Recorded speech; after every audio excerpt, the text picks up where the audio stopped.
पिघलती हुई मोमबत्ती के धुंधले प्रकाश में बैठकर बरू को सियाही में डुबो डुबो कर लिखने का जो जमाना था, उस जमाने में संस्थान के कार्यालय से टाइपराइटर के खटाखट की आवाज आती थी। श्री मार्तंड माणिक प्रभु महाराज के काल में सन 1923 में संस्थान में पहली बार टाइपराइटर आया।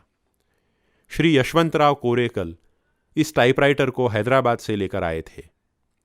यह टाइपराइटर इस प्रांत का पहला टाइपराइटर था। इस टाइपराइटर में हिंदी, अंग्रेजी और मराठी लिपियों को टाइप करने की सुविधा थी। भक्तजनों के साथ होने वाले संस्थान के सारे पत्र व्यवहार और सरकारी पत्र व्यवहार के लिए इसी टाइपराइटर का उपयोग किया जाता था।